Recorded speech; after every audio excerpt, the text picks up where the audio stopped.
Jumpa lagi sobat, melanjutkan kisah Nogosostro dan Sapu Inten untuk sobat semua. Selamat menikmati, salam sejahtera dan bahagia untuk Anda sekeluarga.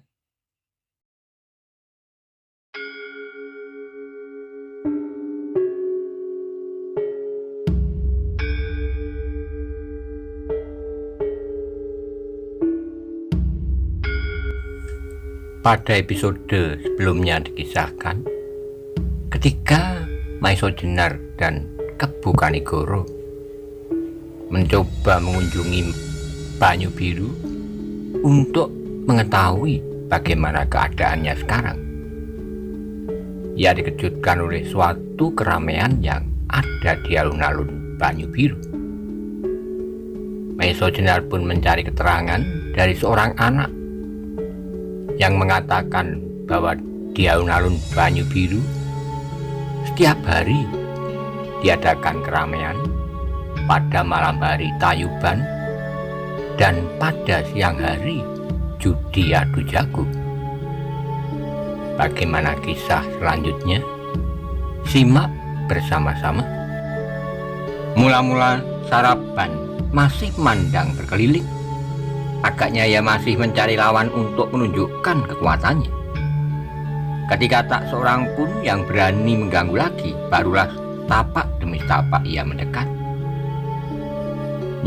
Penjawi menjadi semakin ketakutan, tapak ia mundur, tapi dua tapak Saraban melangkah maju, sehingga jarak mereka menjadi semakin dekat. Dalam pada itu, beberapa orang yang semula tertawa-tawa kini menjadi terdiam. Bagaimanapun juga, di dalam sudut hati mereka yang paling dalam tersirat juga rasa kasihan. Kasihan kepada istri penjawi yang sedang ditinggal suaminya menyingkir karena lembu soro akan membinasakannya. Ditambah lagi, baru beberapa minggu ia kehilangan bayinya. Sekarang tiba-tiba seorang laki-laki berwajah kasar dengan rakusnya ingin merampas kecantikannya. Apalagi orang itu adalah orang pamingit. Tapi tak seorang pun yang berani berbuat sesuatu, sebab tak seorang pun yang merasa mampu mengalahkan Saraban. Sedang untuk maju bersama-sama pun mereka tidak berani.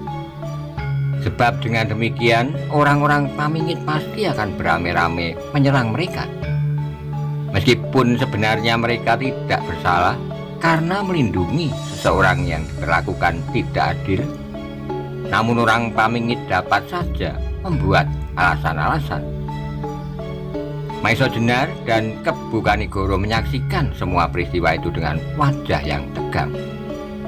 Ketika Saraban tinggal berapa langkah saja jaraknya dari Nyi Penjawi, Maiso Jenar tidak dapat membiarkan hal yang kotor itu berlangsung. Tetapi ketika ia sudah bergerak, terasa Kebu Kanigoro menggamitnya sambil berbisik. "Duduklah Maiso Jenar, biarlah aku selesaikan masalah ini, sebab belum ada di antara mereka yang mengenal aku. Dan kau agaknya telah dikenal oleh beberapa orang di sini." Mendengar bisikan Kebu Kanigoro, Maiso Jenar mengurungkan niatnya. Ia membiarkan Kebu Kanigoro perlahan-lahan berdiri, tetapi ketika selangkah ia maju, bersama dikejutkan oleh sebuah suara yang berat, paro dan dari kegelapan. Di belakang perempuan yang kekurus-kurusan itu katanya, "Saraban, jangan belagak jantan sendiri. Orang Banyu Biru tidak semuanya berjiwa betina. Cobalah kau maju selangkah lagi, namamu akan terhapus dari deretan nama-nama pengawal lembu soro, dan bangkaimu akan dikubur dengan segala macam kutuk dan caci." Saraban ternyata terkejut juga mendengar suara itu. Dengan tidak disadarinya sendiri, ia menghentikan langkahnya. Matanya yang liar dibukanya lebar-lebar untuk mengetahui siapakah yang dengan sombong mencoba menghalang-halangi niatnya. Dalam pada itu, dari dalam gelap muncullah sebuah bayang-bayang yang dengan tetap melangkah maju. Saat kemudian nampaklah di bawah cahaya lampu yang samar, seorang laki-laki dengan mata yang menyala-nyala karena marah berdiri di antara laki-laki yang bernama Saraban dengan perempuan yang kekurus-kurusan, yang sedang meneteskan air mata putus asa. Orang itu tidak setinggi dan sebesar Saraban, namun tubuhnya nampak kuat seperti baja. Ketika Saraban mengenal wajah orang itu, ia menggeram dan bersamaan dengan itu terdengar Maisojenar berdesis sambil berdiri karena terkejut. Bantaran, bantaran, ulang Kebu Kanigoro yang terpaksa menghentikan langkahnya. Siapakah dia? Salah seorang kepercayaan Ki Ageng Gajah Soro yang bersama-sama dengan Penjawi terpaksa menyingkir dari Banyu Biru. Kalau begitu, saut Kanigoro, aku tak perlu mengganggunya. Aku kira demikian, jawab Maisojenar. Dengan demikian Kanigoro mengurungkan langkahnya, tetapi mereka mencari tempat untuk menyaksikan peristiwa yang mendebarkan hati itu. Sekali lagi tangan Bantaran terayun deras sekali, namun agaknya Saraban melihat arah sambaran tangan lawannya. Dengan sisa tenaganya ia menghindar ke samping. Dengan demikian serangan Bantaran tidak mengenai sasaran, bahkan tubuhnya terbawa beberapa langkah maju. Terseret oleh ayunan tangannya, Saraban melihat kesempatan itu. Dengan sekuat tenaga yang masih ada, ia mukul tengkuk Bantaran. Namun Bantaran yang masih segar ternyata sudah dapat memperbaiki kedudukannya menghadapi serangan itu. Demikian tangan Saraban terjulur. Dengan kecepatan kilat, tangan itu ditangkapnya sambil memutar tubuhnya dan merendahkan diri. Bantaran menjangkau kepala Saraban dari atas pundaknya dengan menghentakkan kekuatan. Bantaran menarik orang Pamingit yang bertubuh besar itu sehingga terlontar dengan kerasnya. Dengan kaki terputar ke atas, kemudian dengan gemuruhnya tubuh Saraban terbanting di tanah. Semua orang yang menyaksikan kesudahan dari perkelahian itu menahan napasnya. Meskipun orang-orang Banyu Biru menjadi cemas atas peristiwa itu, namun mereka di dalam hatinya bangga juga atas keunggulan orang Banyu Biru atas orang Pamingit. Bantaran yang telah berhasil menjatuhkan lawannya berdiri dengan tegap di depan tubuh Saraban yang sudah tak berdaya lagi untuk bangkit. Sekali lagi ia mandang berkeliling ke arah wajah-wajah orang Banyu Biru yang berdiri di sekitar tempat perkelahian itu. Dan sekali lagi wajah-wajah orang Banyu Biru itu terbanting di tanah yang ditumbuhi rumput dengan suburnya. Dalam pada itu terdengarlah suara Bantaran Paro. Saudara-saudaraku, rakyat Banyu Biru, aku menyesal atas semua yang telah terjadi di tanah perdikan ini. Kalian ternyata telah terbius oleh pemanjaan nafsu yang tak terkendali. Tapi dengan peristiwa ini, kalian tidak akan dapat untuk seterusnya berpangku tangan. Sebab kawan-kawan orang Pamingit itu tidak akan tinggal diam. Dan akibatnya akan dapat kalian rasakan. Untuk seterusnya kalian hanya dapat memilih. Menangkap aku lalu menyerahkan kepada Lembu Soro, yang dengan demikian kalian akan bebas dari pembalasan dendam, atau bangkit melawan kekuatan Pamingit atas tanah kita. Sambil menunggu kehadiran pemimpin kita, Ki Ageng Gajah Soro atau putranya Aryo Saroko. Tak seorang pun yang menyatakan pendapatnya, dan memang demikianlah perasaan mereka yang mendengar kata-kata Bantaran. Sebagian diantaranya menjadi malu-malu atas kelakuan mereka, tetapi memang ada juga diantaranya yang di dalam hatinya mengumpati Bantaran. Sebab dengan perbuatannya itu pastilah akan terjadi hal-hal yang sama sekali tak dikehendaki. Orang-orang Pamingit pasti akan datang ke tempat itu dan mengaduknya, menangkapi orang-orang yang dicurigai, memukuli mereka tanpa alasan untuk melampiaskan dendam.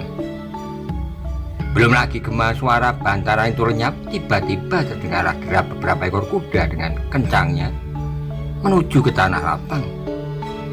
Mendengar derap yang berdatangan, Bantaran nampak terkejut. Segera ia tahu apakah yang sebentar lagi akan terjadi. Meskipun demikian ia tetap tenang, dan dengan tenang pula ia berkata lantang, "Rupa-rupanya ada juga pengkhianat-pengkhianat di Banyu Biru ini. Dan agaknya mereka telah melaporkan kehadiranku." Orang-orang yang berdiri di tanah lapang itu segera menjadi gelisah. Beberapa orang telah bersiap untuk melarikan diri, tapi mereka sama sekali tidak mendapat kesempatan sebab dalam waktu yang sangat singkat beberapa orang berkuda telah datang dan langsung mengepung tanah lapang itu di 4 penjuru. Bantaran masih dalam sikapnya yang tenang memandang berkeliling kepada kira-kira 10-12 orang yang masih berada di atas punggung kuda mereka. Wajah para penunggang kuda itu nampak garang-garang, sedang di tangan mereka masing-masing tergenggam senjata. Ada yang berupa tombak, pedang, atau macam-macam senjata yang lain. 2 orang di antara mereka mendorong kuda mereka agak ke depan. Rupa-rupanya 2 orang itu adalah pemimpin rombongan. Salah seorang daripadanya terdengar berteriak dengan suara yang nyaring, "Hei orang-orang Banyu Biru yang tak tahu diri, katakanlah kepada kami, siapakah di antara kalian yang bernama Bantaran?"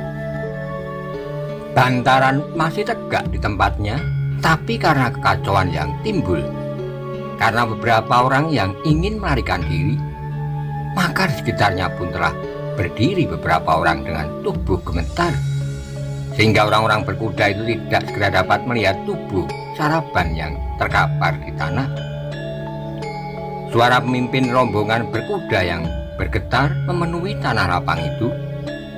Untuk berapa lama tidak mendapat jawaban, karena itu ia mengulangi, "Ayo, katakanlah kepada kami, siapakah di antara kalian yang bernama Bantaran?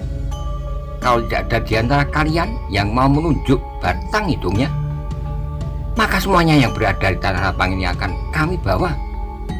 Sudah itu janganlah kalian mengharap untuk bertemu kembali dengan anak istri kalian." Bantaran menarik napas dalam-dalam sambil menekan dadanya. Sudah tentu ia tidak mengendaki sekian banyak orang menjadi korban untuk dirinya. Meskipun demikian, sekali 2 kali tampaklah ia menoleh ke arah Nyi Penjawi yang berdiri tidak jauh di belakangnya. Agaknya Nyi Penjawi itulah yang memberati hati Bantaran.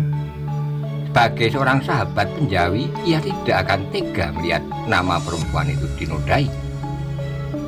Sebelum Bantaran mengambil suatu sikap, tiba-tiba seorang di antara 2 orang berkuda itu melompat turun dan menyambar baju orang yang bertubuh sedang, tapi nampak otot-ototnya menonjol seperti orang hutan. Sambil membentak-bentak, orang itu bertanya, "Siapa namamu?"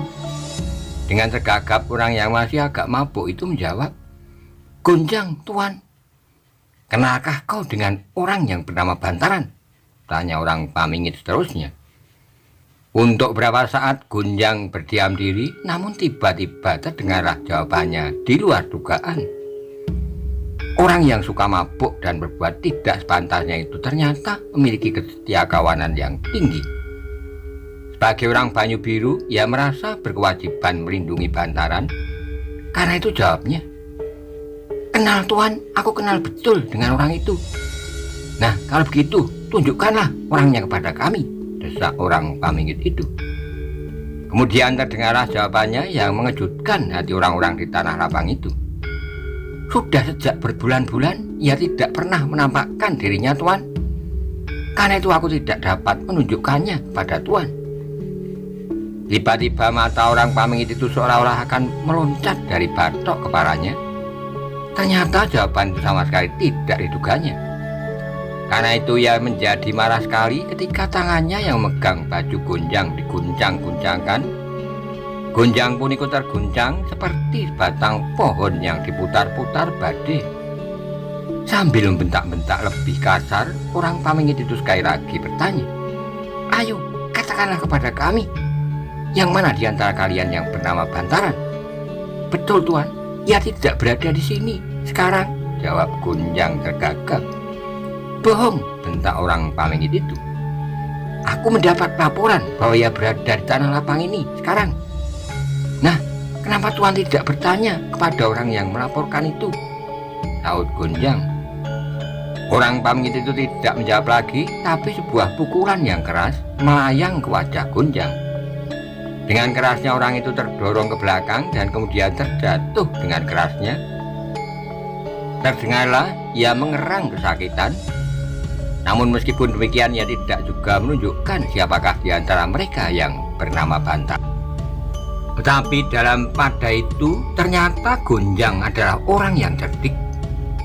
Ia telah mencoba mancing orang pamingit untuk menunjukkan kepada orang-orang Banyu Biru siapakah yang sebenarnya tidak berkhianat. Namun agaknya orang pamingit itu pun telah berjanji untuk melindungi pengkhianat itu, sehingga orang itu tidak dibawanya serta. Bantaran yang menyaksikan peristiwa itu hatinya menjadi berdebar-debar. Ia menjadi bimbang justru karena ia sedang berusaha untuk melindungi istri Penjawi. Kalau saat itu ia dapat ditangkap, maka bila Saraban nanti sadar kembali, nasib istri Penjawi itu pun sudah dapat dibayangkan. Sebab untuk melawan 10 orang berkuda agaknya di luar kemampuannya. Bantaran hampir mengenal satu demi satu orang pamingit yang akan menangkapnya. Temuireng, Talang Semut, Dadahan, dan orang-orang setingkatnya. Seandainya tak seorang di antara orang Banyu Biru yang mau menunjukkannya. Namun kalau orang-orang pamingit itu meneliti satu demi satu orang yang berada di tanah lapang itu, meskipun makan waktu lama, akhirnya dirinya akan ditemukan juga. Sebab orang-orang pamingit telah mengenalnya seperti ia mengenal mereka. Belum lagi Bantaran mendapat suatu cara yang sebaik-baiknya. Orang pamingit itu telah menangkap seorang lagi, seorang muda yang berwajah tampan, berkumis besar lidi. Pakaiannya terbuat dari kain lurik yang mahal, tetapi demikian ia diseret ke depan. Tubuhnya tiba-tiba serasa lumpuh, dan ketika orang pamingit itu membentaknya, ia pun menjadi pingsan. Akhirnya Bantaran mengambil suatu ketetapan untuk menyatakan dirinya di hadapan orang-orang pamingit itu sebelum jatuh korban lebih banyak lagi. Ia akan mencoba melawan dan menimbulkan kekacauan. Sementara itu ia berharap Nyi Penjawi sempat melarikan diri. Tetapi ketika Bantaran bermaksud membisiki Nyi Penjawi tentang maksudnya, tiba-tiba di antara sekian banyak orang yang berdiri di tanah lapang itu, muncullah seorang yang bertubuh sedang, tegap, dan berdada bidang.